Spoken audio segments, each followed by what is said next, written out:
में देश रामनवमी का पर्व मनाएगा। रामनवमी की बहुत बहुत शुभकामनाएं। आपको भी। मेरा पहला सवाल होगा ये कि आपने कई भाषणों में कहा है कि 2024 आपका लक्ष्य नहीं है, 2047 है। तो 2047 तक क्या कुछ होने वाला है और क्या ये चुनाव महज एक फॉर्मेलिटी है? मैं समझता हूं कि 2047 को और 2024 दोनों को मिक्सअप नहीं करना चाहिए। दो अलग चीजें हैं। जब देश आजादी के 75 साल अमृत महोत्सव मना रहा था, उसी समय मैंने ये विषय सबके सामने रखना शुरू किया था, आज से 1-2 साल पहले। और मैं ये कहता था कि 2047 देश की आजादी के 100 साल होंगे। स्वाभाविक रूप से ऐसे जो माइलस्टोन होते हैं वो एक प्रकार से नया उत्साह भरते हैं, नए संकल्प के लिए व्यक्ति को तैयार करते हैं। और उस अर्थ में मेरा मत था कि एक मौका है, 75 साल पर हम खड़े हैं, 100 साल पहुंचने वाले हैं। इस 25 साल का सर्वाधिक उपयोग कैसे करें? हर इंस्टीट्यूशन, हर कोई अपना एक लक्ष्य बनाए कि मैं अपना गांव का प्रधान हूं, 2047 तक मेरे गांव में इतना तो मैं करूंगा। आरबीआई को मैं कार्यक्रम में भी गया, 90 साल का उनका था। तो मैंने कहा कि 10 साल बहुत महत्वपूर्ण है, आपके 100 साल होंगे, इस पर अभी से सोचिए। तो मेरे मन में 2047 ये भारत की आजादी के 100 साल और देश में एक प्रेरणा जगनी चाहिए। और आजादी के 100 साल अपने आप एक बहुत इंस्पिरेशन है, किसी व्यक्ति की जरूरत नहीं है। तो एक पार्ट तो वो है। दूसरा है 2024। 2024 ये चुनाव का हमारा जो क्रम है 5 साल का, उसके हिसाब से वो आया हुआ क्रम है।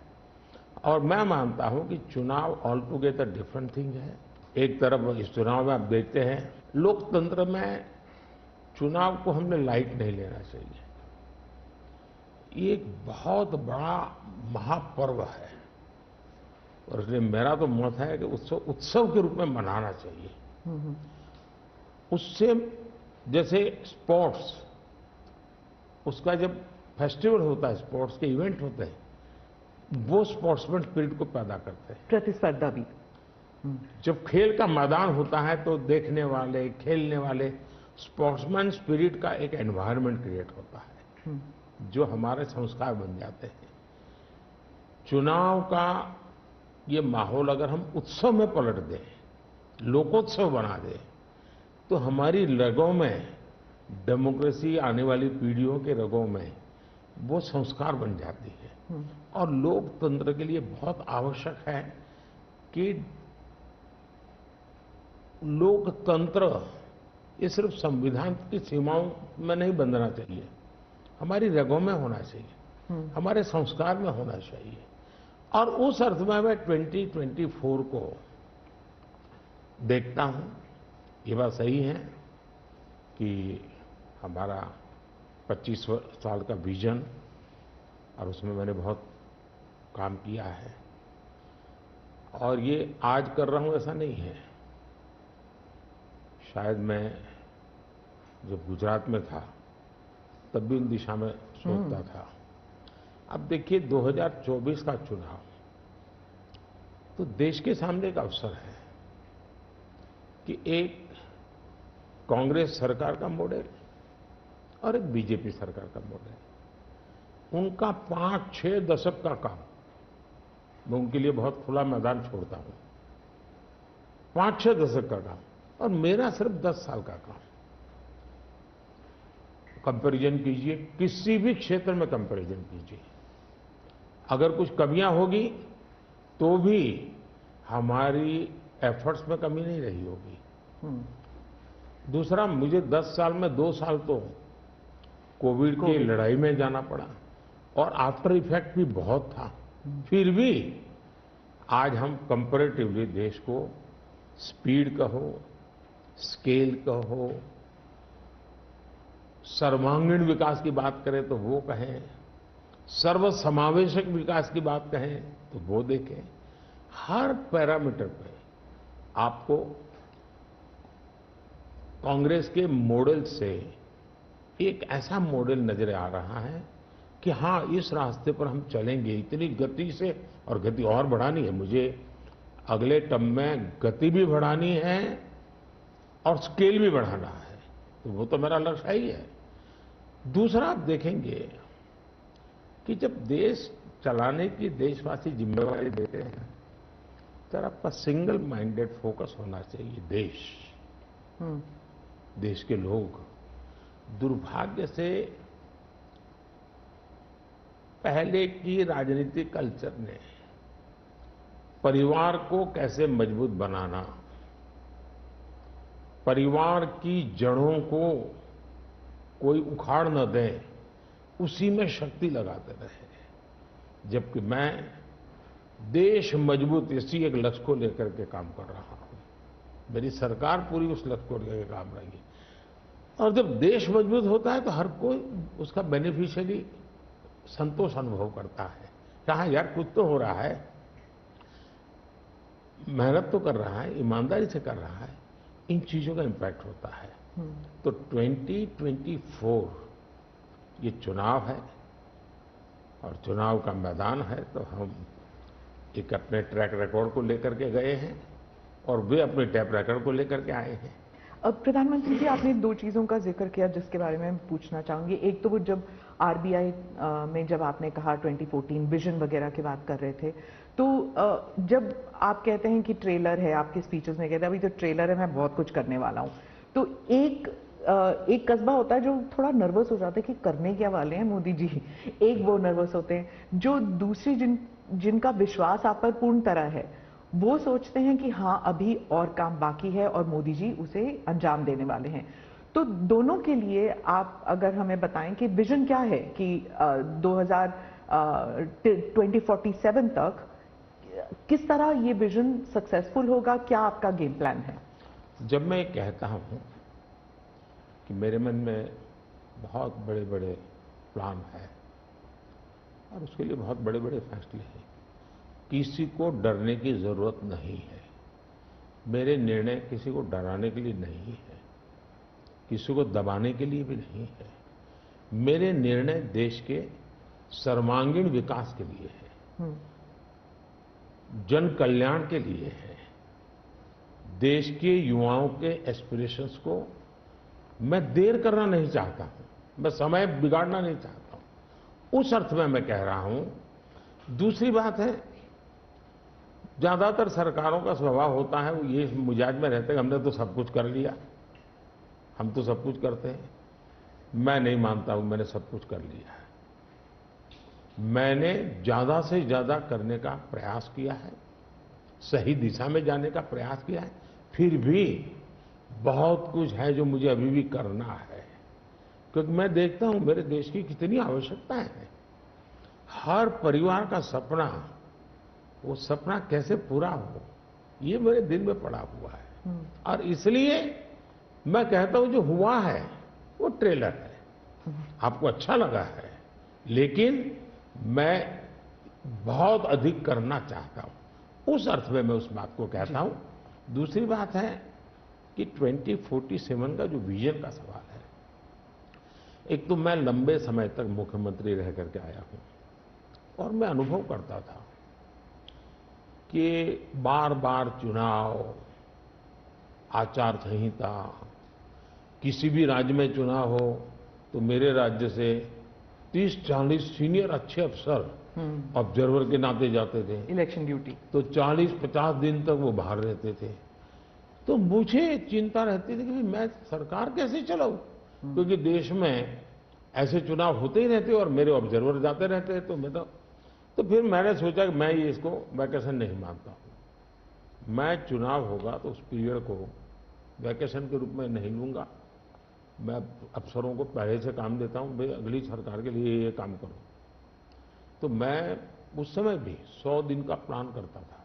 हाँ, उसी पे पूछना था मुझे। हाँ। अभी तो चुनाव हो ही रहे हैं, अभी रिजल्ट्स भी नहीं आए और आप 100 दिन का प्लान बना रहे हैं। मैं चुनाव में जाने से पहले शुरू किया। हाँ। और दरअसल मैंने कैसे किया कि मैं पिछले 2 साल से 2047 को ध्यान में रख के काम करता था, और उसके लिए मैंने देश भर में लोगों के ओपिनियन मांगे, सुझाव मांगे। शायद 15 लाख से अधिक लोगों के मैंने सुझाव दिए हैं कि वो आने वाले 25 साल में हिंदुस्तान को कैसे देखना चाहते हैं। और मैंने सभी यूनिवर्सिटीज़ को कांटेक्ट किया, मैंने अलग अलग एनजीओ को कांटेक्ट किया, संगठनों को, और 15-20 लाख लोग उन्होंने इनपुट दिया। फिर मैंने एआई की मदद लेकर के उसको सब्जेक्ट वाइज बनाया, उसका काफ़ी मैंने टेक्नोलॉजी, आर्टिफिशियल इंटेलिजेंस, हाँ, टेक्नोलॉजी का भरपूर उपयोग किया। ओके। मैंने हर विभाग में अफसरों की एक डेडिकेटेड टीम बनाई कि भाई इस पर काम कीजिए, कैसे हो सकता है अगले टर्म के लिए, 25 साल के लिए। और फिर मैंने खुद ने उनके साथ बैठा, प्रेजेंटेशन लिए 2-2, 2.5 घंटे, और मेरा विजन के अनुरूप क्या चीजें हैं, कौन सी चीजें डुएबल हैं, कौन सी चीजें डुएबल नहीं, थोड़ा सा ट्रेलर बता सकते हैं? उसको मैं ऐसा है कि आचार संहिता चल रही है। अच्छा। मैं अभी अगर इन चीजों को बताऊंगा तो शायद कोई उसको गलत अर्थ में ले लेगा, तो मैं उसमें फंसना नहीं चाहता हूँ जी। लेकिन इसमें कुछ छुपा हुआ नहीं है, मिल ही जाएगा। दूसरा मैंने कहा कि मैं चाहता हूं कि ये जो मैं डॉक्यूमेंट बना रहा हूं, जो मेरा विजन है, लेकिन वो विजन मोदी की बपौती नहीं है, वो 15-20 लाख लोगों के विचारों को उसमें समाहित किया। एक प्रकार से इसकी ओनरशिप देश की है। 15-20 लाख लोग इनपुट देते हैं, मतलब पूरा देश दे रहा है जी। मैंने क्या किया है कि मैंने उसको अभी डॉक्यूमेंट के रूप में तैयार करवा रहा हूं। जैसे ही चुनाव प्रक्रिया पूरी हो जाएगी तुरंत वो स्टेट को भेज दिया जाएगा। ओके। मैं चाहूंगा कि स्टेट उस पर काम करे, स्टेट को क्या लगता है, क्या हो सकता है, क्या नहीं। और वो सिर्फ बीजेपी स्टेट्स नहीं है, सभी नहीं, पूरा देश, ये देश का है, ये भाजपा का नहीं है जी। ओके। ये काम देश का है जी। फिर मैं नीति आयोग की मीटिंग बुलाऊंगा, उसमें इस पर व्यापक चर्चा करूंगा मुख्यमंत्रियों के साथ, और फिर उसमें से एक फाइनल चीज बनेगी। दूसरी तरफ मैंने अफसरों को कहा कि अभी जो हमारे सामने चित्र बना है, जो कुछ भी इनपुट आया उसका आधार मैंने अपने इनपुट दिए, उसमें से मुझे 3 हिस्सों में काम करना है। एक, बीजेपी का जो मैनिफेस्टो आएगा उसमें से करणीय काम तुरंत कैसे ले सकते हैं। दूसरा, ये जो 25 साल का हमारा जो एक खाका बना है, जो मेरा अपना विजन है, अभी तो मैं चाहूंगा कि मुझे और भी उसमें क्रिटिकल इनपुट चाहिए मुझे। मैं ऐसा नहीं मानता हूं कि सब कुछ मुझे ही समझ और मुझे ही दिखता है। कोशिश मैंने भारी की, मैंने काफी समय लगाया इसमें। उसको मैं 3 हिस्सों में बांटा। एक 25 साल, उसके लाइट में मेरे नेक्स्ट 5 ईयर, और उसके लाइट में मेरे फर्स्ट 100 डेज। तो इस प्रकार से मैंने पूरा डिजाइन बना के अफसरों को काम पे लगा दिया है, क्योंकि मैं 1 मिनट भी गंवाना नहीं चाहता हूं जी। अब आपको याद होगा 2019 में बहुत कम लोगों को ध्यान रहता है, उस समय भी मैंने 100 दिन का काम दे करके चुनाव के मैदान में गया था, और जब मैं वापस आया आर्टिकल 370 100 दिन में मैंने कर दिया। 3 तलाक से मेरी बहनों को मुक्ति दिला दी, पहले 100 दिन में किया। यूएपीए बिल सिक्योरिटी को लेकर के हमने 100 दिन में कर दिया। बैंकों का मर्जर बहुत बड़ा काम था, हमने 100 दिन में किया। इतना ही नहीं, पशु का टीकाकरण, ये कोविड के टीकाकरण की इतनी चल रहा है ना, मैं देश में पहली बार करीब 15,000 करोड़ रुपया लगा करके पशुओं के टीकाकरण का बड़ा अभियान चला रहा हूं, और मैंने 19 में पहले 100 दिन में किया था। तो मैं 100 दिन का क्या काम करना वो हैफाजत नहीं करता, मैं बिल्कुल प्लानिंग करके उसको आधार पर आगे चलाता हूं। मोदी जी, आपने एक टर्म कॉइन किया है जो बहुत ही लोकप्रिय हो गया है, मोदी की गारंटी। अब चुनाव के वक्त कई लोग कह रहे हैं कि क्या उम्मीदवार जो है वो नॉट इम्पॉर्टेंट है, वोट तो सिर्फ मोदी जी को जा रहा है क्योंकि मोदी जी की गारंटी है। तो इलेक्शन के दौरान ये सब टर्मिनोलॉजी इंपॉर्टेंट होता है। पहली बात है, उम्मीदवार ही नहीं, चुनाव में हर मतदाता इंपॉर्टेंट होता है। चुनाव में बूथ लेवल का कार्यकर्ता भी इंपॉर्टेंट होता है, कैंडिडेट भी उतना ही महत्वपूर्ण होता है। और इसलिए ये कह देना कि और किसी का महत्व नहीं होता है, ये वरना इतना बड़ा चुनाव हो ही नहीं सकता है जी, तो बहुत महत्व होता है। जहां तक गारंटी का सवाल है, आज हमारे यहां दुर्भाग्य से शब्दों के प्रति जो कमिटमेंट होना चाहिए, वो एक प्रकार से लग रहा है कि ये तो चलते का नाम गाड़ी, कुछ भी बोल दो, कहीं पर भी बोल दो, कोई जिम्मेवारी नहीं। अब आप देखा होगा इन दिनों एक नेताजी के पुराने ढेर सारे वीडियो बाजार में घूम रहे हैं और उनके एक विचार से दूसरा विचार कितना कॉन्ट्राडिक्टरी है। अब लोग एक साथ देखते होगा, अरे ये आदमी इतना हमें मूर्ख बनाता था, हमारी आंख में धूल झोंकता। अभी मैंने एक नेता का भाषण सुना, उन्होंने कहा एक झटके में मैं गरीबी हटा दूंगा। अब जिनको 5-5, 6-6 दशक देश का राज करने को मिला, वो जब आज कहेंगे कि मैं एक झटके में गरीबी हटा दूंगा, तो देश सोचता है ये क्या बोल रहे हैं। तो मुझे लगता है पॉलिटिकल लीडरशिप की क्वेश्चनेबल होती जा रही है। ऐसे में प्राण जाए और वचन न जाए,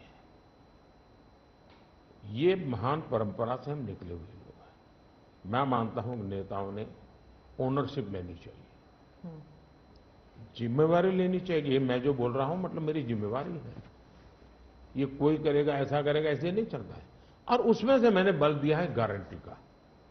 मैं कमिटमेंट भी करता हूं और उसका मैं ओनरशिप ले रहा हूं। और जब ओनरशिप लेते हैं तो देश को भरोसा होता है। आज आप देखिए कि हम जो बात कहते हैं उस पर लोगों का भरोसा है। 370 हटाऊंगा,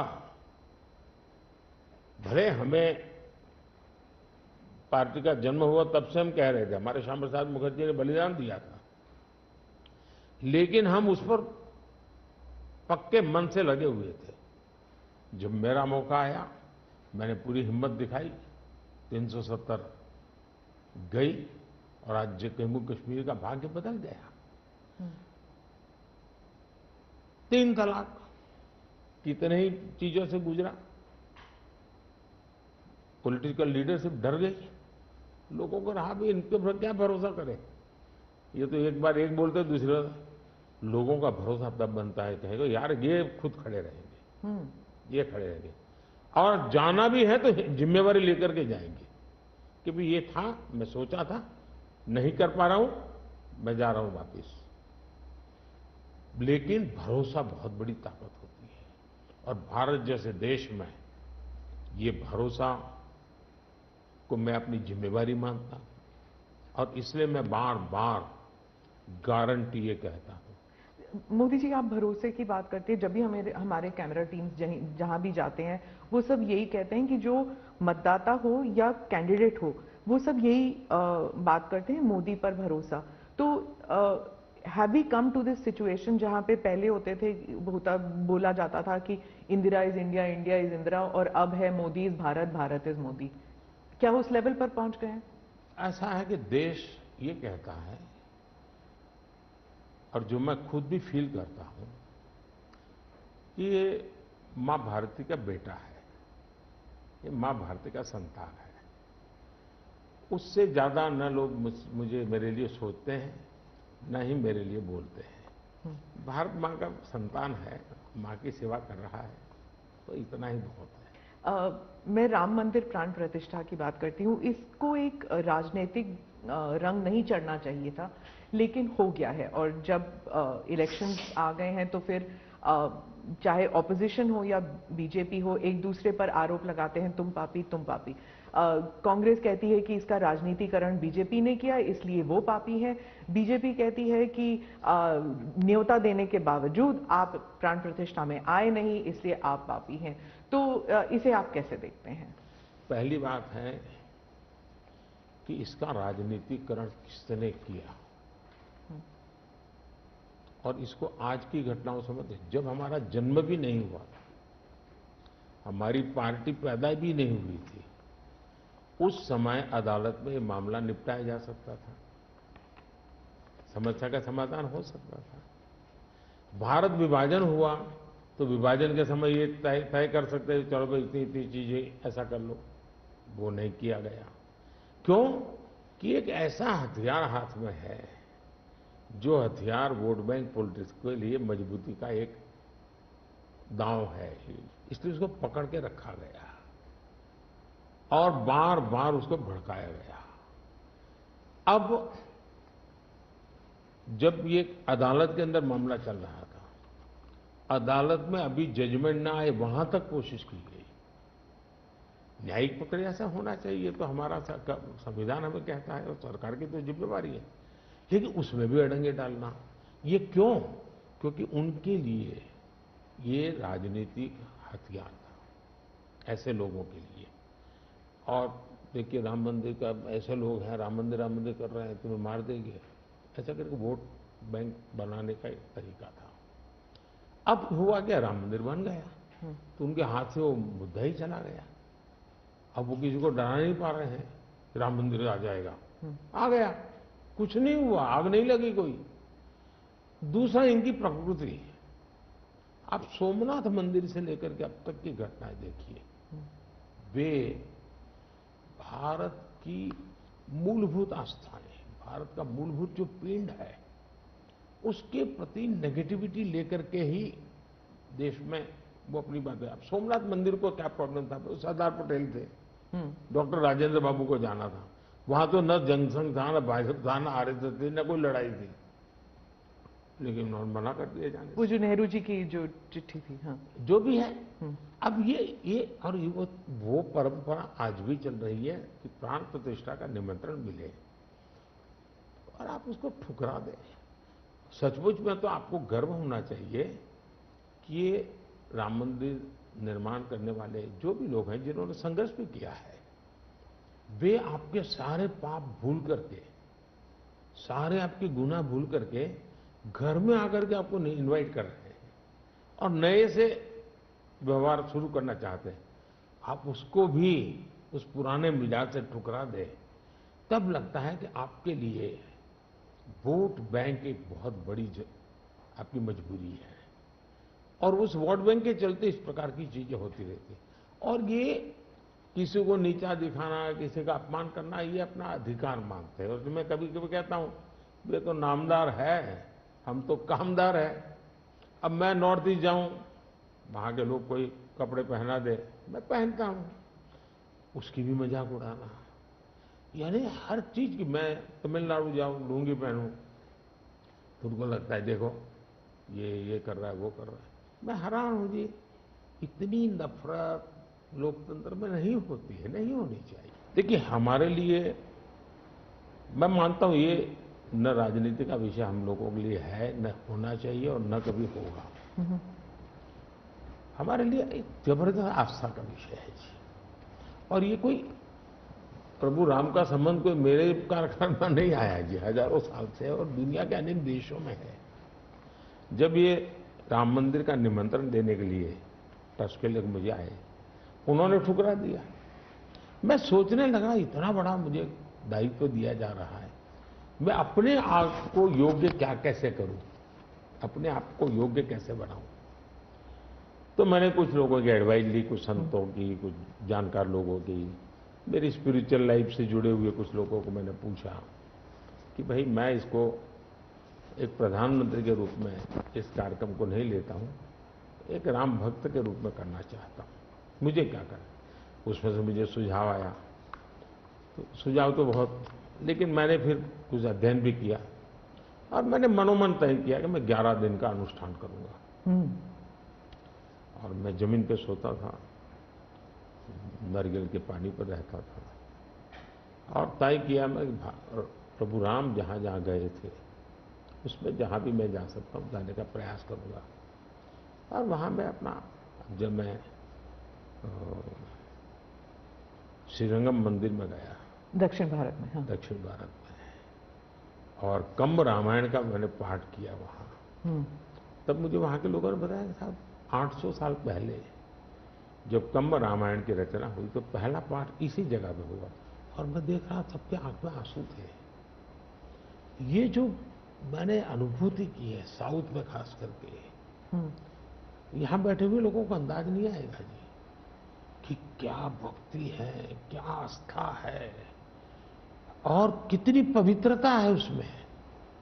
मेरा कार्यक्रम नोन नहीं था, मेरा काम भी ऐसा व्यक्तिगत था, लेकिन जो जन सामर्थ्य एक प्रकार से मुझे उनके भाव में अनुभव कर रहा था, तो मेरे लिए शायद मेरी स्पिरिचुअल जर्नी की एक बहुत बड़ा महत्वपूर्ण ये 11 दिन की घटना मैं देखता हूँ। मैं और राम मंदिर प्राण प्रतिष्ठा को मैंने बहुत गंभीर लिया था जी। मैंने एक इवेंट के रूप में नहीं लिया था जी, मेरे लिए वो इवेंट नहीं था। वो एक स्पिरिचुअल मूवमेंट था आपके लिए? मैं मानता, मुझे दिखता था वो 500 साल का संघर्ष, मुझे दिखता था 140 करोड़ लोगों की श्रद्धा, सपने और देश के गरीब गरीब लोगों ने पाई पाई देकर के मंदिर बनाया है जी। ये मंदिर 3 चीजें मैं देखता हूं। एक, 500 साल का अविरत अखंड एक निष्ठ संघर्ष, लाखों लोगों का एक काम के लिए बलिदान। दूसरा, लंबी न्यायिक प्रक्रिया, इतने सालों की न्यायिक प्रक्रिया और न्यायिक प्रक्रिया के हर तराजू से तूल करके निकला हुआ, कसौटी हुआ। दूसरा, टेक्नोलॉजी का उपयोग, एएसआई के द्वारा उसकी खुदाई, सबूत, ये एक बहुत बड़ा। और चौथा, हिंदुस्तान के कोटि कोटि लोगों ने 1-1, 2-2, 5-5 रुपया जो भी दे सकते हैं दे करके ये मंदिर बनाया है। ये मंदिर सरकारी खजाने से नहीं बना है। ये ऐसे पहलू हैं कि जो भारत के स्वाभिमान को, भारत के सामर्थ्य को, भारत के सपनों को, भारत के संकल्प को और भारत की आने वाली पीढ़ी को बहुत बड़ी प्रेरणा देने वाले हैं। हम दक्षिण भारत की बात करते हैं तो पहले मैं दक्षिण भारत के कुछ मुद्दों के बारे में उठाऊंगी। बीजेपी का एक ऐसा नेता तमिलनाडु में उभर के आया है जो इसके लिए मीडिया अटेंशन काफी कुछ आ रहा है, वो है अन्नामलाई जी। तो वो काफी कॉन्फिडेंट है कि तमिलनाडु में बीजेपी को डबल डिजिट फिगर आएंगे। तो क्या ये उनका ओवर कॉन्फिडेंस है कि आप भी तमिलनाडु इतनी बारी जा चुके हैं? पहली बात है कि तमिलनाडु जनसंघ के जमाने से और भारतीय जनता पार्टी, मैं कहता हूं 5-5 पीढ़ी हमारी इस विचार के लिए वहां खप चुकी है। तो एक निरंतर काम चला है। जब कांग्रेस से लोग निराश हुए तो प्रादेशिक पक्षों की तरफ गए और लंबे अरसे तक प्रादेशिक पक्षों का जो कुछ भी कामकाज देखा है, अब लोग निराश हो गए। निराशा के इस माहौल में उन्होंने दिल्ली में भाजपा की सरकार का मॉडल देखा, हिंदुस्तान में अन्य राज्यों में भाजपा की सरकार का मॉडल देखा, देश भर में जो तमिल बंधु रहते हैं उन्होंने अपने घरों में जाके बताया कि हम जिस राज्य में रहते हैं वहां तो ये हो रहा है। तो लोग स्वाभाविक तमिल प्रजा कंपैरिजन करने लगी। ये जो हवा खड़ा किया गया था, ये तो अच्छा काम कर रहे हैं। अब जैसे मैंने तमिल काशी संगम किया तो तमिलनाडु में डीएमके पार्टी वाले लोग ये तो पानीपुरी वाले करके मजाक उड़ाते थे। लेकिन जब तमिलनाडु के लोग काशी संगम कार्यक्रम में आए और काशी का रूप रंग देखा, उन्होंने कहा ये हमने तो जो सुना था ऐसा नहीं है, ये तो बहुत डेवलप दिखता है, बड़ी प्रगति हो रही है, आईटी का नेटवर्क दिखता है। तो सोचने का तरीका बदलने लगा और उसके कारण डीएमके के प्रति जबरदस्त गुस्सा पैदा हुआ है। मैं कल्पना नहीं कर सकता इतना बड़ा गुस्सा पैदा हुआ है। वो गुस्सा पैदा डाइवर्ट हो रहा है बीजेपी की तरफ पॉजिटिव वे में। और अन्नामलाई एक बहुत ही अच्छे आर्टिकुलेट है, यंग है, बहुत ही अपनी आईपीएस कैडर में बहुत बड़ी प्रतिष्ठित नौकरी छोड़ करके आए हैं। दूसरा, लोग सोचते कि यार इतना बड़ा होनहार कैरियर छोड़ के आया आदमी तो डीएमके या डीएमके में चला जाता उसकी तो जिंदगी बन जाती। कि वो नहीं, नहीं गया, वो बीजेपी में आया। तो लोग आप यार ये बीजेपी में गया है मतलब कुछ मेटल है, कुछ अच्छे इरादे वाला इंसान लगता है, तो स्वाभाविक रूप से उसके आकर्षण का केंद्र बना है। और मेरी पार्टी की विशेषता है, हम हर स्तर के हर छोटे मोटे कार्यकर्ता जिसमें क्षमता है उनको अवसर देते हैं। हमारा कोई परिवारवादी तो पार्टी है नहीं, परिवार से चलित पार्टी नहीं है, जिन पार्टियों में of the family, by the family and for the family होता है।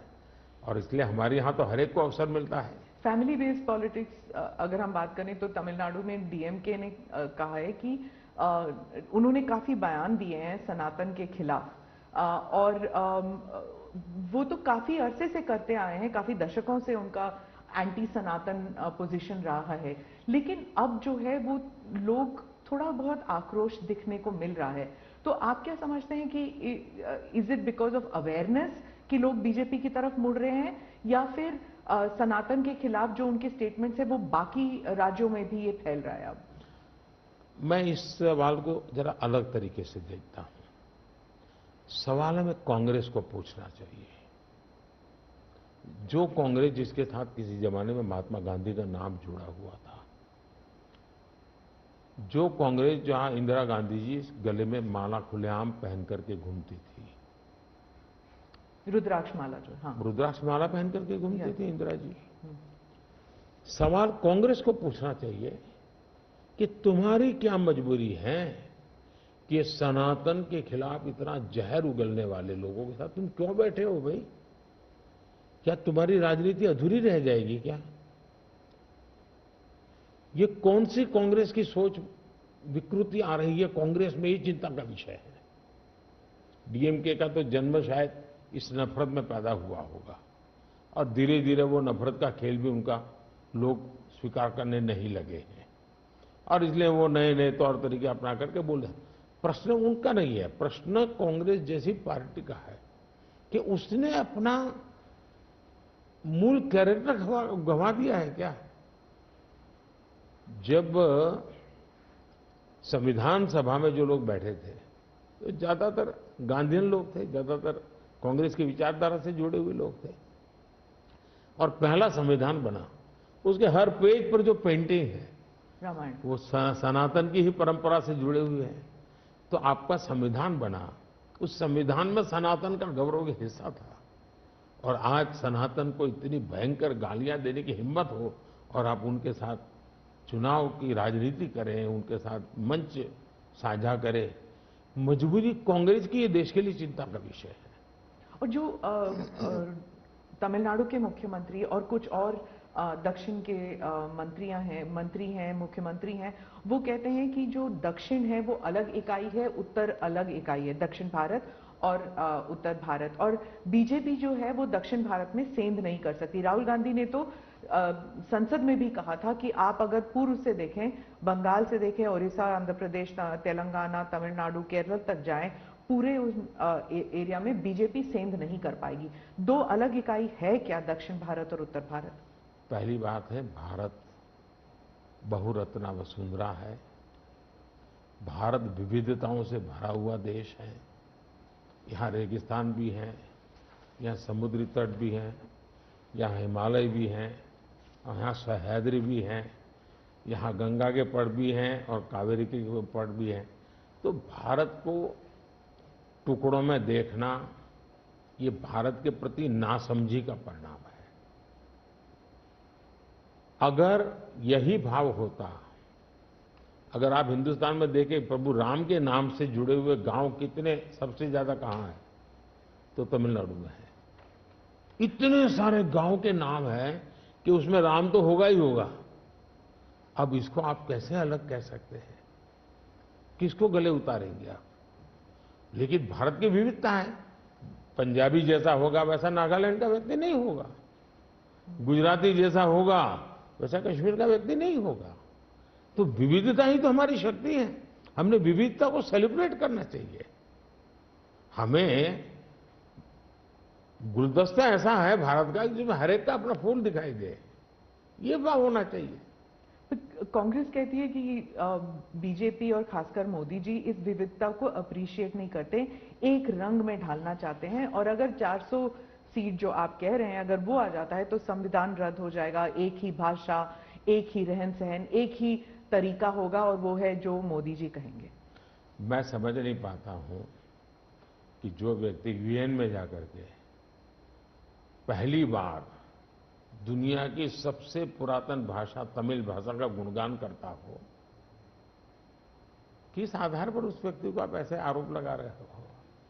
मेरा तो मत है, और मैं जब कपड़े अलग अलग राज्य के पहनता हूं तो उनको ही परेशानी हो रही है। मुसीबत उनकी है कि वो एक ढांचे में देश को डालना चाहते हैं। हम तो विविधता की पूजा करते हैं, हम विविधता को सेलिब्रेट करते हैं, और मैं हमको क्या, हर एक को कहता हूं, जैसे हमने कहा कि भाई डॉक्टर बनना है, इंजीनियर बनना है, मातृभाषा में क्यों नहीं बन सकता है? जब मैं मातृभाषा में डॉक्टर इंजीनियर बनने की बात करता हूं, मतलब कि मैं मातृभाषा को सेलिब्रेट कर रहा हूं, उसका महात्म्य बढ़ा रहा हूं। मुझे ये अभी ये गेमिंग वाले सब बच्चों के साथ बैठा था, तो उनमें से किसी ने पूछा हमारे लिए कोई संदेश, तो ऐसे मैंने कहा एक काम करो, अब जब भी आप हस्ताक्षर कहीं करेंगे, सिग्नेचर करेंगे, अपनी मातृभाषा में सिग्नेचर करो, इतना तो गर्व करो। अब मैं तो विविधता को लाने की कोशिश कर रहा हूं। अब उनको आरोप लगाने हैं, क्या करेंगे? कुछ मुख्यमंत्री हैं वो कहते हैं कि उन्हें सेंटर से सहयोग नहीं मिलता। दक्षिण के भी कुछ मुख्यमंत्री हैं, आप भी मुख्यमंत्री रह चुके हैं, अब प्रधानमंत्री हैं पिछले 10 साल में। क्या कोऑपरेटिव फेडरलिज्म को लेकर आपके विचार बदल गए हैं जब आप मुख्यमंत्री थे और जब अभी आप प्रधानमंत्री हैं? दरअसल, और क्या उन्हें नहीं मिलता सहयोग? दुर्भाग्य हुआ है कि जो रीजनल एस्पिरेशंस होते हैं उसको सबसे ज्यादा तवज्जो देनी चाहिए। ये मेरी पार्टी की फिलॉसफी है। अगर आप रीजनल एस्पिरेशंस जो हैं उसको नकार करके विकसित भारत का सपना पूरा नहीं कर सकते। दूसरा, मैं गुजरात में लंबे समय तक मुख्यमंत्री रह के आया हूं, और मेरा सौभाग्य है कि देश में मैं पहला प्रधानमंत्री ऐसा हूं कि जिसके पास राज्य के मुख्यमंत्री का इतना बड़ा अनुभव रहा है। तो एक मुख्यमंत्री के नाते केंद्र से क्या अपेक्षाएं होती हैं, केंद्र से क्या तकलीफें होती हैं, उसको मैंने भली भांति झेला है, समझा भी है, और इसलिए मैं कतई नहीं चाहूंगा कि मेरे देश का कोई राज्य, उसका उमंग उत्साह हो विकास का, उस पर कोई रुकावट पैदा हो। अगर रुकावट हटा सकता हूं और उसमें मैं उनकी मदद कर सकता हूं, वो भी मैं करने के लिए, क्योंकि मुझे देश बनाना है। दूसरा, मैं जब गुजरात था तब भी मेरा मंत्र था, यहां सरकार यूपीए की थी, तब भी मेरा मंत्र था भारत के विकास के लिए गुजरात का विकास। मैं गुजरात का विकास करूंगा, क्यों? क्योंकि मुझे मेरा देश का विकास करना है। हमारे देश में वातावरण बनना चाहिए, और हमने एस्पिरेशनल डिस्ट्रिक्ट की कल्पना की। हर राज्य में हमने कहा कि ये राज्य के पैरामीटर के बराबर है। भारत सरकार ने योजना बनाई, उसकी मदद की। सभी राज्य आज हमारे एस्पिरेशनल डिस्ट्रिक्ट में व एस्पिरेशनल ब्लॉक में मिलकर के हम काम कर रहे हैं, और बहुत अच्छे परिणाम नजर आ रहे हैं। अब आप कोरोना देखिए, मैंने इतनी बार चीफ मिनिस्टर्स की मीटिंग की, शायद 20-25 बार, और हर चीज में सब मिलकर के निर्णय करते थे। तो हम साथ मिलकर के चले तो हम कोरोना के जंग को जीतने में सफल हुए। और मैं पब्लिकली कहता हूं कि कोरोना की लड़ाई में भारत की सफलता का कारण मैं सभी राज्यों का भी उतना ही योगदान है, मैं रिकॉग्नाइज करता हूं। और इसलिए मैंने हमेशा कहा है कि देश को आगे ले जाना है तो हमें कॉम्पिटिटिव कोऑपरेटिव फेडरलिज्म चाहिए। हमारे यहां स्पर्धा होनी चाहिए, तंदुरुस्त स्पर्धा होनी चाहिए विकास की, तब जाकर के। अब देखिए G20, मैं G20 दिल्ली में कर सकता था, मैंने ऐसा नहीं किया।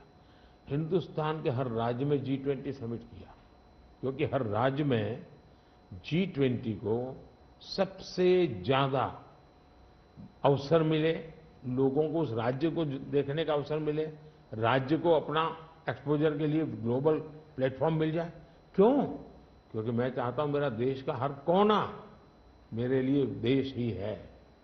मोदी जी, दो सवाल G20 को लेकर मैं पूछना चाहती थी आपसे। एक तो वो जो क्लासिक शॉट था ना, वो प्रेसिडेंट बाइडेन और प्रिंस सलमान जो हैंडशेक वाला जो शॉट, उसके बारे में एक। दूसरा, वेस्टर्न मीडिया में बहुत से आर्टिकल्स आते थे उस वक्त कि कोई कंसेंसस होगा नहीं, डिक्लेरेशन होगा नहीं, पर हो गया डिक्लेरेशन।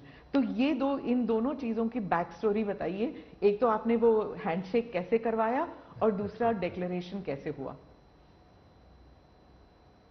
एक ग्लोबल गुड जब उसके लिए काम करते हैं और अपने निजी कोई इफ्स एंड बट्स नहीं होते हैं, तो आप दुनिया को ऑन बोर्ड ले सकते हैं। और मेरी कोशिश ये थी कि मुझे बताइए भाई, आखिरकार ये G8 और G20 पैदा कैसा हुआ। जिन मुद्दों को लेकर के पैदा हुआ तो उस मुद्दों से हटना नहीं, और उसमें सब मेरे से कन्विंस हुए, सब लोग कन्विंस हुए। कुछ लोगों से मुझे व्यक्तिगत बातचीत करने की जरूरत थी, मैंने वो भी किया। कुछ शब्दों की किसी के आग्रह रहते थे, उनको मैंने समझाने का प्रयास किया। दूसरा, मेरा इरादा था कि मैं लास्ट डे लास्ट सेशन में नहीं करूंगा, मैं इसको इतना जल्दी करूंगा कि लोग सरप्राइज कर जाएंगे। और इसलिए मैंने दूसरे ही दिन पहले ही सत्र में डिक्लेरेशन वाला काम पूरा कर दिया। तो जो नेगेटिव अनुमानों के आधार पर सारा G20 घसीटने की कोशिश होती थी, मैं इसको किसी भी हालत में चौंका देना चाहता था। तो दैट वाज माय स्ट्रेटेजी, और वो स्ट्रेटेजी सफल हुई। और मुझे खुशी है, जहां तक दुनिया के उन देशों को क्यों लाए साथ, कैसे लाए। देखिए, सिल्क रूट की चर्चा हम बहुत समय से सुनते आए हैं। सिल्क रूट किसने बनाया, कैसे बना, कोई हिस्ट्री अवेलेबल नहीं है। तो सिल्क रूट चल पड़ा और यानी इवॉल्व हुआ धीरे धीरे। हम लोगों ने ये जो IMEC की दिशा में हम गए हैं, ये बहुत बड़ा गेम चेंजर बनने वाला है। और आने वाले हजारों साल उसका इम्पैक्ट है। जैसा सिल्क रूट का इम्पैक्ट हजारों साल रहा, वैसा इसको इम्पैक्ट रहने वाला है। और उसमें मैं सबको विश्वास हुआ कि भाई हाँ, ये तरीका है। उसमें गल्फ कंट्रीज का भी पॉजिटिव और प्रोएक्टिव रोल था। भारत ने एक अच्छी भूमिका निभाने का भारत को अवसर मिला। US, यूरोप हमारे साथ थे, और सबको लगा कि एक कॉन्क्रीट पॉजिटिव आउटकम निकलेगा, तो हम उसको लेकर के मिलते थे। तो उसमें स्वाभाविक था कि सऊदी किंग और प्रेसिडेंट बाइडेन, और दोनों के साथ मेरी अच्छी मित्रता है, तो मैं किसी का भी हाथ भी पकड़ सकता हूँ, किसी की बात भी कर सकता हूँ। पर्सनालिटी पॉलिटिक्स भी आता है ना, क्योंकि देखिए आप कि अगर हम विदेश नीति की बात करें तो खाड़ी के साथ जो हमारे रिश्ते बेहतर हुए हैं, उसके लिए बहुत से लोग कहते हैं कि it is because of your personal intervention. आपको सम्मान भी दिया गया था वहां पर। तो चाहे ईस्ट एशिया हो या वेस्ट एशिया हो, इसमें पर्सनालिटी पॉलिटिक्स कहाँ तक इम्पोर्टेंट है कि आप उनके जो राष्ट्रपति हैं या प्रधानमंत्री हैं, उनके साथ आपका वाइबिंग होता है, आप उनके साथ बातचीत करते हैं और वो फिल्टर डाउन होता है। फिर कहाँ तक इसमें पर्सनालिटी पॉलिटिक्स भी है?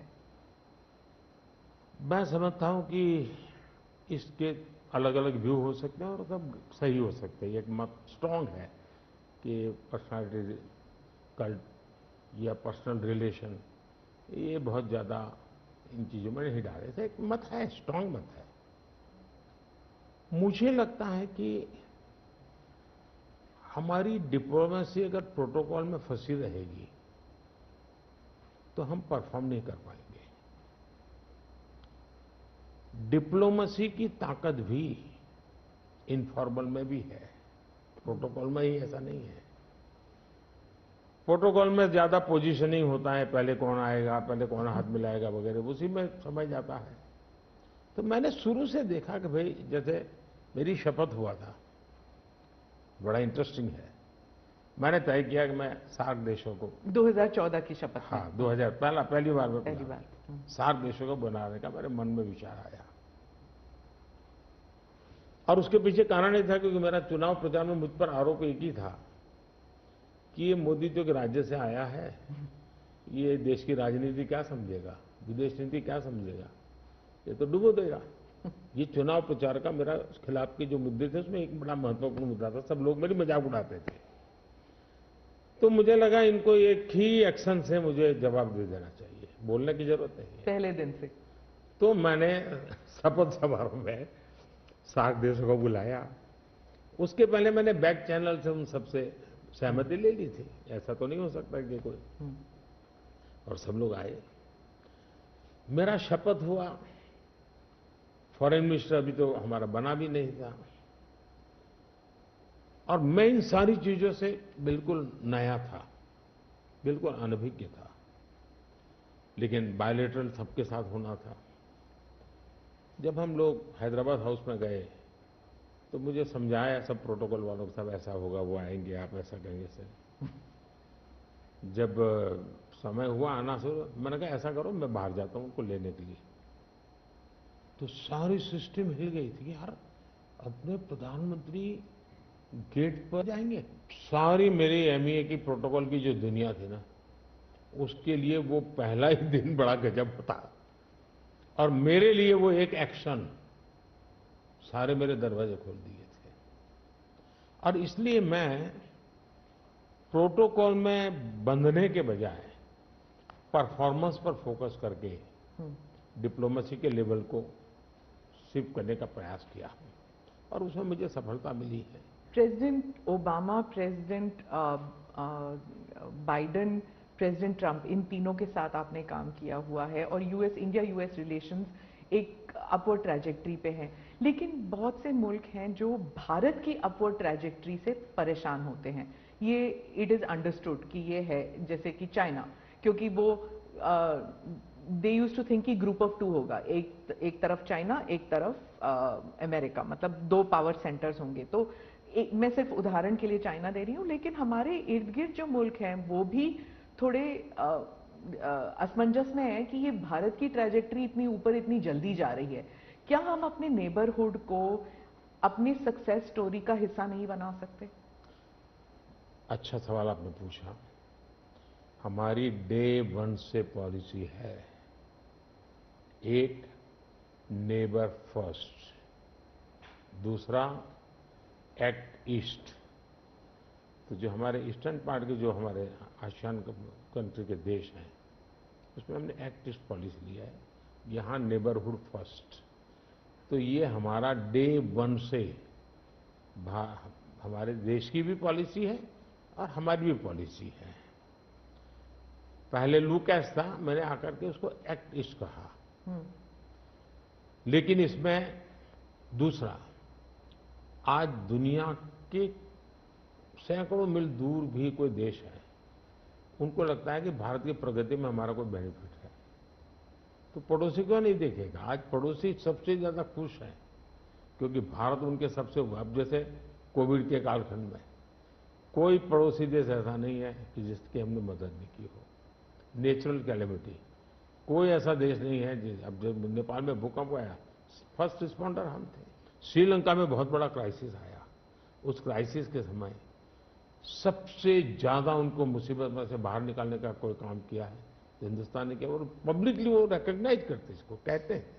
और इसलिए मैं तो दूसरा अनुभव कर रहा हूं, वो हमसे बहुत अपेक्षाएं करते हैं, और पॉजिटिव अर्थ में मैं कहता हूं, अच्छे रूप में देखते हैं। और भारत ने भी कहा है कि भाई हम हमारे सभी देशों को, पड़ोसियों को शक्तिशाली और समृद्ध देखना चाहते हैं। आपने दोस्ती का हाथ बढ़ाया था 2014 से ही पाकिस्तान, चाइना के साथ भी ऐसे किया था। लेकिन जब आप सक्सेस स्टोरी या अपने नेबरहुड फर्स्ट की बात करते हैं तो पाकिस्तान, चाइना, मालदीव्स ये भी आते हैं, और यहाँ पर कटाक्ष है अगर आप बात करें तो। इसके लिए सुधार की उसमें उनकी अंदरूनी राजनीति महत्वपूर्ण है। भारत और उन देशों का संबंधों से ज्यादा उनका इंटरनल पॉलिटिक्स के लिए कुछ चीजें जरूरी है। जी। विदेशी मीडिया जो है वो हमेशा कहती है कि Modi is the most popular prime minister in India. वो इस बारे में कोई दो राय नहीं है, लेकिन ये भी कहती है कि a strong Modi means democracy start sliding. मतलब लोकतंत्र के लिए खतरा है अगर मोदी जी और स्ट्रांग हो जाएंगे। लेकिन भारत में कुछ और ही है। वो वही रेटिंग, वही एजेंसीज कहते हैं कि लोग जो हैं वो खुश हैं कि मोदी जी अगर स्ट्रांग हो जाएं, तो उन्हीं के रेटिंग्स ये कहते हैं। आप इस बारे में क्या कहेंगे? पहली बात है कि उनकी टर्मिनोलॉजी क्या है और उनके इस कंक्लूजन पर आने का आधार क्या है, ये अपने आप में एक रिसर्च का विषय है। लेकिन मैं ये समझ नहीं पाता हूं कि जिस देश में 6 लाख पंचायतें चुने हुए लोगों से चलती हो, दुनिया में कोई देश ऐसा है कि जहां 6 लाख पंचायतें और नियमित रूप से चुनाव जहां होते हैं, इतने राज्य, अनेक पार्टियों की सरकारें। हमारे देश में शायद ही कोई ऐसी पॉलिटिकल पार्टी होगी जो कहीं सत्ता में ना हो। तो ये सब होने के बावजूद अगर ये कहना कि सर्वसत्ताधीश कोई बन रहा है, तो ये तो मुझे लगता है उनको जानकारियों का अभाव है। हिंदू दूसरा, अगर मोदी सर्वसत्ताधीश के रूप में रहता तो G20 में मेरे अगल बगल में ही कर रहा है। मैंने तो राज्यों के पास, क्योंकि डेमोक्रेटिक कैरेक्टर है ये हमारा। मोदी जी एक मैं मदर ऑफ डेमोक्रेसी इसकी दुनिया में गुंज कर रहा हूं, तो उनको क्वेश्चन हो रहा है, क्योंकि वो अभी भी स्वीकारने को तैयार नहीं कि भारत मदर ऑफ डेमोक्रेसी है। हाँ, एक सवाल था, यूक्रेन में जब युद्ध चल रहा था तो भारत के जो वहां पर छात्र थे उन्हें सुरक्षित रूप से वापस भारत लाया गया। ये एक दिल हिलाने वाला किस्सा था। इसमें आपने हॉस्टिलिटीज रोकने के लिए पर्सनल हस्तक्षेप किया था, पर्सनल इंटरवेंशन किया था, ये सुनने में आया है। तो इसके बारे में कुछ बताएंगे? देखिए, यूक्रेन की चर्चा जरा ज्यादा हुई है, लेकिन मैं 14 से लेकर ऐसी कई घटनाएं हैं। अगर आपने एक सुषमा स्वराज जी का एक इंटरव्यू है, आप देखिए कि कैसे यमन में से हमने हिंदुस्तान के लोगों को लाए, और सऊदी किंग के साथ मैंने बात करके उनसे कहा, भाई मुझे वहाँ यमन से लोगों को लाना है, तो आपका बॉम्बार्डिंग चल रहा है, हम कर नहीं पा रहे हैं, मुझे कैसे मदद करेंगे? तो उन्होंने कहा कुछ समझ लीजिए मुझे। और सुषमा जी ने अपने इंटरव्यू में सारी चीजें कही हुई है। भारत की रिक्वेस्ट पर एक पीरियड रहता था जिस पीरियड में बॉम्बार्डिंग नहीं होता था, और उस समय हम हवाई जहाज में हमारे लोगों को निकालते। यमन से करीब 5,000 लोगों को हम लाए थे। उसी प्रकार से यूक्रेन में मेरा यूक्रेन से भी इतना ही घनिष्ठ नेता है, मेरा रशिया से भी इतना ही घनिष्ठ नाता रहा है। दोनों राष्ट्रपति के साथ में बहुत मित्रतापूर्ण मेरा रहा है। मैं पब्लिकली राष्ट्रपति पुतिन को कह सकता हूं कि युद्ध का समय नहीं है। मैं यूक्रेन को भी कह सकता हूं पब्लिकली कि बातचीत के रास्ते पर ही जाना चाहिए, और इसके कारण मेरी क्रेडिबिलिटी है। और जब मैंने कहा, भाई भारत के इतने लोग, हमारे नौजवान फंसे हुए हैं और मुझे आपकी मदद चाहिए, और मैं आप क्या व्यवस्था कर सकते हो? फिर मैंने बताया मैंने इतनी इतनी व्यवस्था की है, आप इतना मेरी मदद कीजिए। उन्होंने मदद की, और भारत के तिरंगे की ताकत इतनी थी कि विदेशी व्यक्ति की भी भारत का तिरंगा हाथ में रखता था तो उसके लिए जगह मिल जाती थी। तो मेरा तिरंगा ही मेरी गारंटी बन गया था। मोदी जी, मैं डोमेस्टिक पॉलिटिक्स पे वापस आती हूँ। एक सवाल है इलेक्टोरल बॉन्ड्स के बारे में। राहुल गांधी जो है वो हर भाषण में कहते हैं, और विपक्ष के नेता भी कहते हैं कि इसमें धांधली हुई है। आपकी पार्टी के लोग भी कहते हैं कि अगर गलती है, अगर इसमें कोई गुंजाइश है इसके सुधार में, तो वो कर सकते हैं। क्या ये गलत फैसला था इलेक्टोरल बॉन्ड्स का? पहली बात है कि हमारे देश में लंबे अरसे से चर्चा चली है कि चुनावों में काला धन एक बहुत बड़ा खतरनाक खेल हो रहा है। देश के चुनावों को काले धन से मुक्ति मिले, इसके लिए कुछ करना चाहिए। चर्चा लंबे समय से चल रही है। चुनाव में खर्च तो होता ही होता है, कोई इनकार नहीं कर सकता है। मेरी पार्टी भी करती है, सब पार्टियां करती है, कैंडिडेट भी करते हैं। और पैसे लोगों से लेने पड़ते हैं, सब पार्टियां लेती हैं। मैं चाहता था कि हम कुछ कोशिश करें कि इस काले धन से हमारे चुनाव को कैसे मुक्ति मिले, ट्रांसपेरेंसी कैसे आए। एक प्रामाणिक पवित्र विचार मेरे मन में था। रास्ते खोज रहे थे, एक छोटा सा रास्ता मिला, वही पूर्ण है वैसा हमने उस समय भी क्लेम नहीं किया था। पार्लियामेंट में डिबेट में सबने उसको सराहा भी था। आज जो लोग उलट पुलट बोल रहे हैं उन्होंने सराहा था, पार्लियामेंट डिबेट देख लीजिए। हमने कैसे कैसे काम किए, जैसे 1000 और 2000 के नोट खत्म कर दिए। चुनाव में वही बड़े बड़ी मात्रा में ट्रैवलिंग करते हैं, क्यों कि ये काला धन खत्म हो। हमने सुप्रीम कोर्ट ने कहा था कि 20,000 रुपये तक पॉलिटिकल पार्टियां कैश ले सकती हैं। मैंने कानून बनाकर, नियम बना करके 20,000 को 2,500 कर दिया। क्यों? क्योंकि मैं नहीं चाहता था कि ये कैश वाला कारोबार चले। फिर मैंने कहा है कि इलेक्टोरल बॉन्ड, कि जो पार्टी अपना सीक्रेसी मेंटेन करना चाहती है। होता था क्या, जैसे हम पहले बीजेपी में चेक से पैसा लेंगे ये तय किया, तो सब व्यापारी लोग हमें आकर के कहें साहब हम चेक से दे ही नहीं सकते। हम लोग क्यों नहीं दे सकते? बोले हम चेक से देंगे तो हमें लिखना पड़ेगा, हम लिखेंगे तो जो सरकार है वो देखेगी कि ये विपक्ष को इतना पैसा दिया, तो हमें तो वो परेशान करेंगे। तो बोले हम तो पैसे देने के लिए तैयार है लेकिन चेक से नहीं देंगे।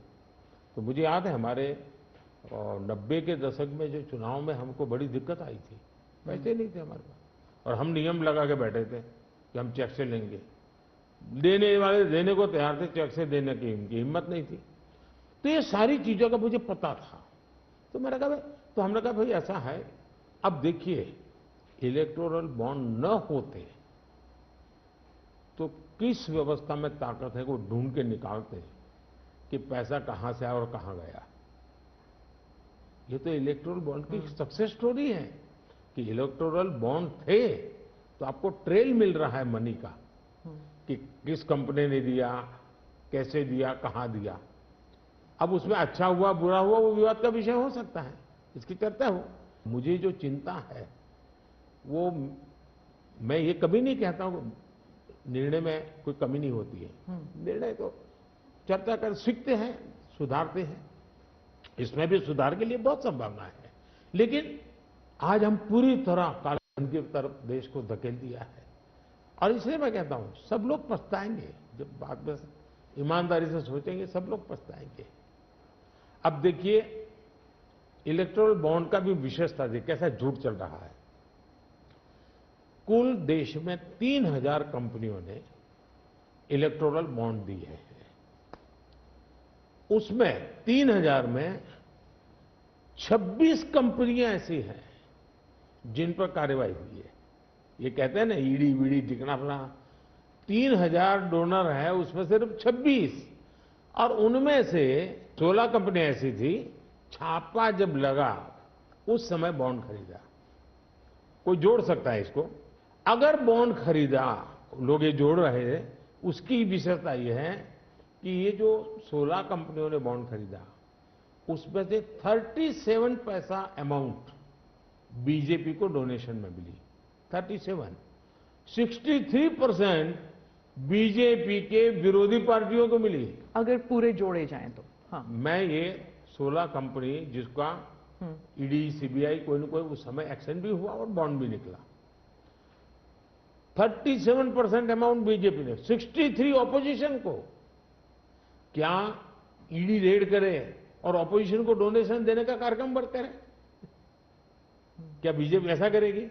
इसका मतलब कि 63% पैसा विपक्ष के पास जाए और आप आरोप हम पर लगाए, लेकिन उनको गोलमोल बोलना है और भाग जाना है। हम ट्रांसपेरेंसी की बात करते हैं तो विपक्ष कहता है कि ईडी, सीबीआई, आईटी, सारे के सारे इदारे जो हैं इलेक्शन कमीशन को भी जोड़ते हैं वो कि सारे इदारों पर बीजेपी हावी है और लेवल प्लेइंग फील्ड है ही नहीं, मतलब they already making the ground कि इलेक्शन जो है वो फेयर नहीं हो सकता। इसमें एक भी कानून मेरी सरकार ने नहीं बनाया, चाहे ईडी हो, सीबीआई हो, चाहे इलेक्शन कमीशन। ऊपर से हमने तो इलेक्शन कमीशन में सुधार किए हैं। आज इलेक्शन कमीशन बनता है तो ऑपोजिशन भी उसमें होता है। पहले तो प्रधानमंत्री एक फाइल पे साइन करके इलेक्शन कमीशन बना देता था, और जो उनके परिवार के साथ निकट जुड़े थे ऐसे ऐसे लोग इलेक्शन कमिश्नर बने थे। ऐसे लोग इलेक्शन कमिश्नर बने थे जो वहां से निकलने के बाद राज्यसभा के मेंबर बने, उनकी सरकार के मिनिस्टर बने। ऐसे इलेक्शन कमिश्नर बने थे जो कांग्रेस के बाद में कैंडिडेट बने, और इसलिए हम उस लेवल पे प्ले नहीं कर सकते। तो हमारा लेवल प्ले फील्ड हो ही नहीं सकता, हम ऐसे बन ही नहीं सकते। हम अच्छे रास्ते पर जाना चाहते हैं, हम उस रास्ते पर जाना नहीं चाहते। दूसरी बात है, आखिर ईडी सीबीआई कैसे बनी? ईडी वगैरह का आप देखेंगे या इलेक्शन कमीशन, अपने एक कहावत है, नाच न जाने आंगन टेढ़ा। और इसलिए कभी ईवीएम का बहाना निकालेंगे, कभी मूलतः पराजय के लिए वो कुछ रीजनिंग अभी से सेट करने में लगे हैं ताकि पराजय उनके खाते में न चढ़ जाए। वो कह रहे हैं लड़े कैसे आप, या तो ऑपोजिशन लीडर्स को जेल में डाल रहे हैं या फिर अगर वो आपकी पार्टी में आ गए तो सारे पाप धुल गए। कितने ऑपोजिशन लीडर जेल में हैं? कोई मुझे बताए। और क्या यही ऑपोजिशन लीडर उनके सरकार चलाते थे? या जेल का डर है? हाँ? डर तो पाप का होता है जी, ईमानदार को क्या डर होता है? मेरे यहां भी तो उन्होंने मेरे होम मिनिस्टर सबको जेल में डाल दिया था। दूसरा, ईडी की बात करते हैं। आप गुजरात के बारे में कह रहे हैं जब आप मुख्यमंत्री? हाँ, मैं मुख्यमंत्री था। अच्छा, जो ईडी की बात करते हैं, ईडी ने जितने केसेस किए ना, उसमें से सिर्फ, देश को समझना, सिर्फ 3% ही पॉलिटिकल लोग इन्वॉल्व है जिन पर एक केस हुए हैं। 97% जिनका राजनीति से कोई लेना देना नहीं, ऐसे लोगों को हुआ है, जो कोई ड्रग माफिया है, कुछ अफसर हैं जो करप्शन करते हैं, कुछ अफसर हैं जो बेनामी संपत्ति बना के बैठे हुए हैं। 97% केस उन पर हुए हैं, जेलों में वो लोग गए हैं। अच्छा, मजा देखिए, ईडी एक स्वतंत्र संस्था को काम कर देना चाहिए, नहीं करने देना चाहिए? बनाई क्यों भाई? 2014 से पहले ये संपत्ति अटैच करने का ईडी को अधिकार है। 2014 से पहले उन्होंने सिर्फ 5,000 करोड़ रुपए की संपत्ति अटैच की। कौन रोकता था ईडी को भाई? और किसके लाभ में कहता? मेरे कालखंड में गलत काम करने वालों की 1 लाख करोड़ रुपए की संपत्ति अटैच हुई है। क्या ये देश की जनता का पैसा नहीं है? दूसरा आंकड़ा तो आप और हैरान हो जाओगे। 2014 पहले इसी ईडी ने देश में से 34 लाख रुपए, 34 लाख रुपया कैश जब्त किया था। मतलब कि स्कूल बैग में आ जाए इतना पैसा, स्कूल बैग में आ जाए। पिछले 10 साल में हमने 2,200 करोड़ रुपया कैश जब्त किया है। 2,200 करोड़ रुपया कैश जब्त किया है। कहां 34 लाख, कहां 2,200 करोड़? 34 लाख रुपया एक बैग में आ जाता है। 2,200 करोड़ रुपया सीव करना है तो वो हाथी का छोटा सा ट्रक आता है ना, 70 ट्रक लगेंगे तब जाकर इतना रुपया हमने, ईडी ने हमारे यहां हमारे कालखंड में। इसका मतलब ये है कि ईडी सही काम कर रही है। कैश पकड़ा है, लोग पकड़े नहीं, कैश भी पकड़ा है। और मेरा ये कमिटमेंट है जी, मैं ये कन्विंस हूं कि भ्रष्टाचार ने देश को तबाह करके रखा है। हमें देश में से भ्रष्टाचार के खिलाफ लड़ाई लड़नी चाहिए, पूरी ताकत से लड़नी चाहिए। और ये मेरा व्यक्तिगत रूप से मेरा ये कन्विक्शन बना हुआ है। एक सवाल आर्थिक इशू पर है कि जब इलॉन मस्क भारत आने वाले हैं और वो जब आपसे अमेरिका में मिले थे तो उन्होंने कहा था वो आपके प्रशंसक हैं, he is a fan of yours. क्या हम भारत में टेस्ला कार, स्टारलिंक ये सब देखेंगे? और इससे जुड़ा एक सवाल था कि क्या जब ऐसे कंपनीज भारत में आएंगे तो क्या नौकरियां बढ़ेंगी? क्योंकि बहुत से लोग चाहते हैं कि, और थोड़ा भय भी है कि जब ये इंटरनेशनल कंपनीज भारत आएंगी तो क्या भारत में नौकरियां होंगी, नहीं होंगी? इन दोनों का पूछना चाहती हूँ मैं। देखिए, पहली बात है, एलन मस्क मोदी के प्रशंसक है, वो अपनी जगह पे है। मूलतः वो भारत के प्रशंसक है। और मैं अभी उनको मिला ऐसा नहीं, मैं 2015 में उनकी फैक्ट्री देखने गया था। वो कहीं बाहर थे, तो स्पेशली अपने सारे कार्यक्रम कैंसिल करके वो वापस आए। मुझे सब चीजें खुद ने अपनी फैक्ट्री में दिखाई और उनका विजन क्या है वो मैं उनसे समझा। मैं अभी गया तो दोबारा भी उनसे मिला था और अभी वो भारत आने वाले भी हैं। देखिए, भारत में पिछले 10 साल में दुनिया भर से हर क्षेत्र में पूंजी निवेश हो रहा है।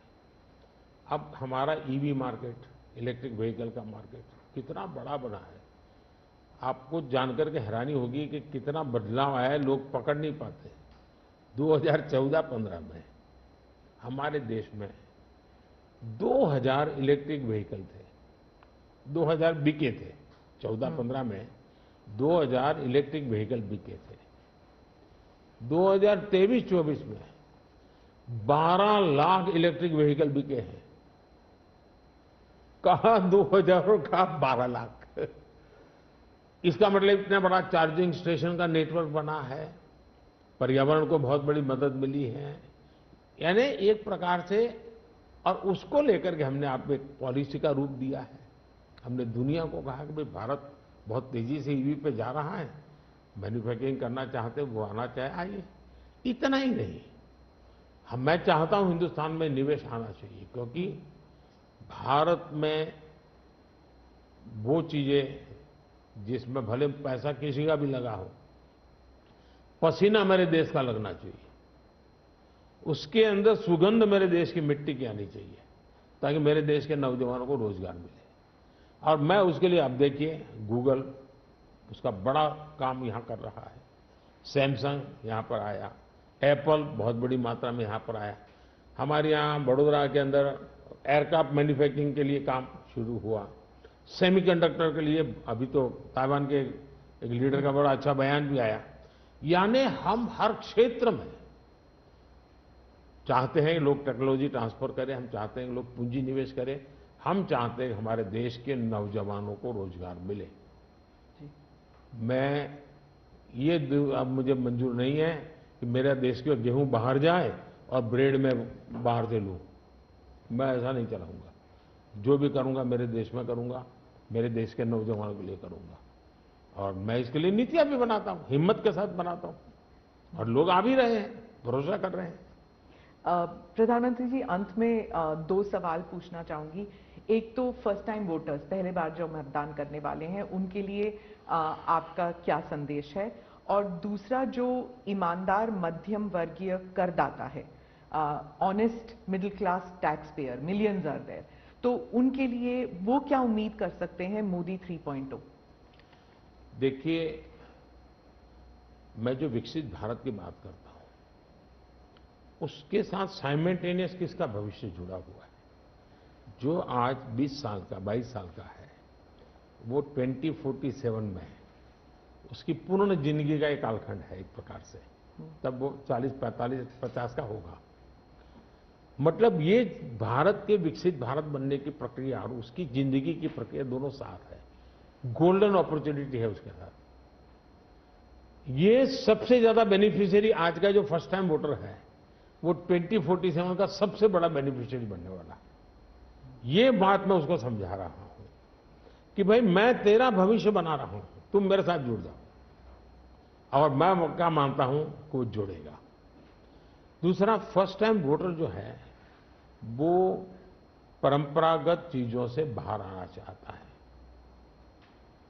अब आप देखिए विपक्ष का घोषणा पत्र पूरी तरह इकोनॉमी को फेल करने वाला घोषणा पत्र है। एक प्रकार से विपक्ष का घोषणा पत्र देश के जो फर्स्ट टाइम वोटर हैं या पिछले जिनकी उम्र 25 से कम है, उनके भविष्य को रौंदने वाला उनका मैनिफेस्टो के इकोनॉमिक प्रोग्राम है। वो तो खटाखट खटाखट खटाखट पैसे देने वाला।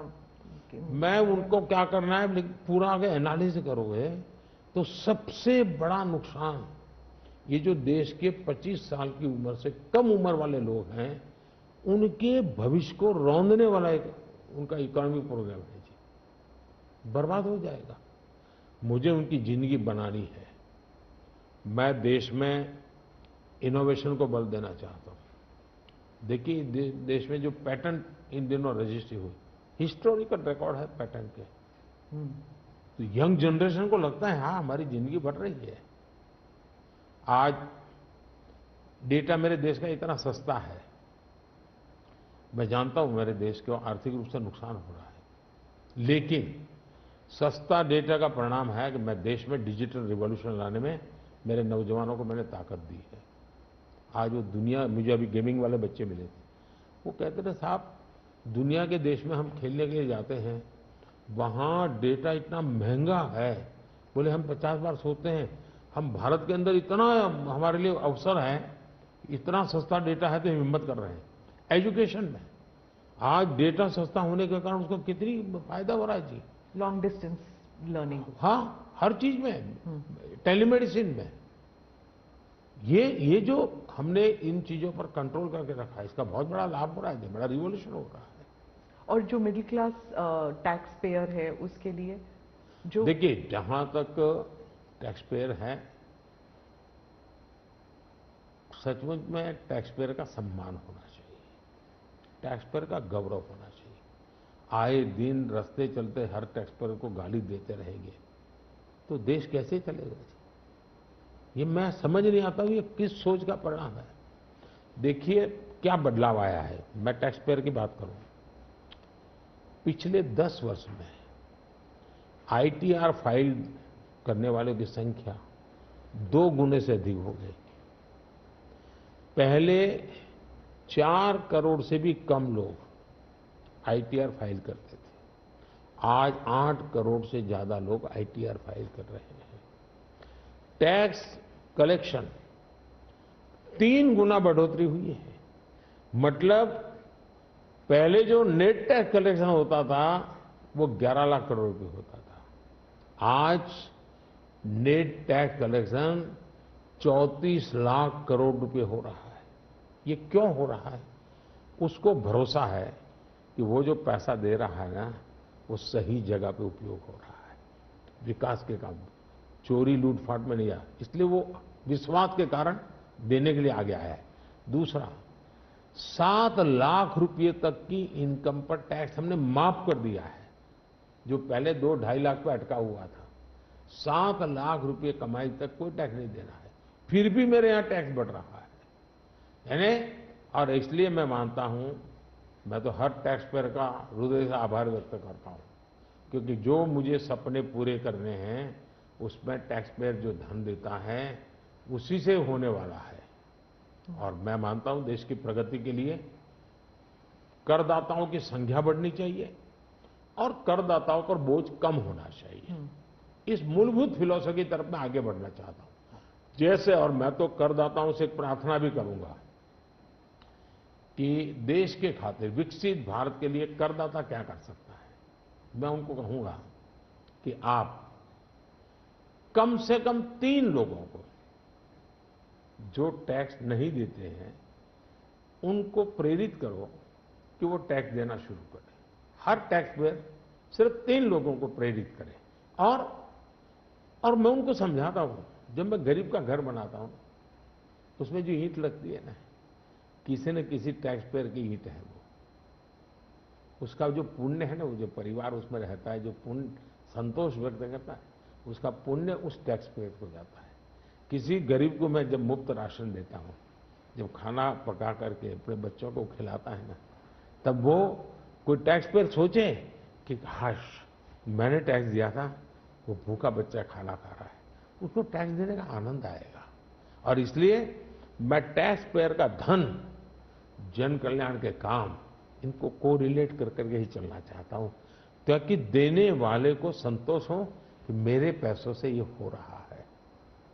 ये बहुत बड़ी आवश्यकता है। और मैं बार बार कहता हूं कि ये जो गरीब के घर की थाली है ना, उसका संतोष का जो पुण्य है ना, उसका हकदार कोई है तो देश का टैक्स पेयर है।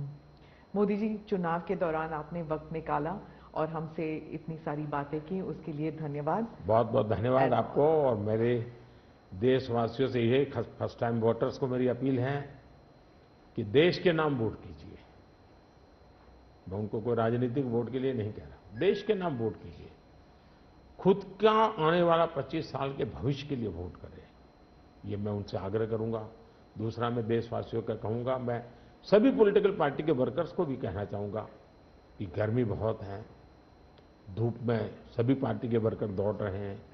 मैं सभी पार्टी के वर्कर को कहूंगा, बहुत पानी पीजिए, बहुत पानी पीजिए, दौड़िए, बहुत दौड़िए, लेकिन पानी बहुत पीजिए, ताकि इस धूप में, इस गर्मी में मतदाताओं को भी कहूंगा कि इतनी ही धूप क्यों ना हो, आप मतदान अवश्य करें। हो सके तो सुबह जल्दी जल्दी मतदान कीजिए। ये और लोकतंत्र के उत्सव के रूप में चुनाव को मनाएं, यही मेरी प्रार्थना होगी देशवासियों को। अगली चुनाव सर्दियों में कीजिएगा और वन नेशन वन इलेक्शन वाला। आपने सही मुद्दा उठाया। वन नेशन वन इलेक्शन हमारा एक कमिटमेंट है। हमने पार्लियामेंट में भी बोला हुआ है, हमने कमेटी भी बनाई थी, कमेटी का रिपोर्ट भी आया है। तो वन नेशन वन इलेक्शन के संबंध में देश में बहुत लोग ऑन बोर्ड आए हैं, सभी दलों ने, बहुत लोगों ने इसमें जो कमेटी को अपना सुझाव दिए हैं, बहुत ही पॉजिटिव सुझाव आए हैं और बड़े इनोवेटिव सुझाव आए हैं। और देश का बहुत बड़ा लाभ होगा अगर हम इस रिपोर्ट को लागू करवा पाते हैं तो। जी, धन्यवाद मोदी। नमस्कार, थैंक यू। तो आप प्रधानमंत्री बीजेपी युल्का अल्दानी चीफ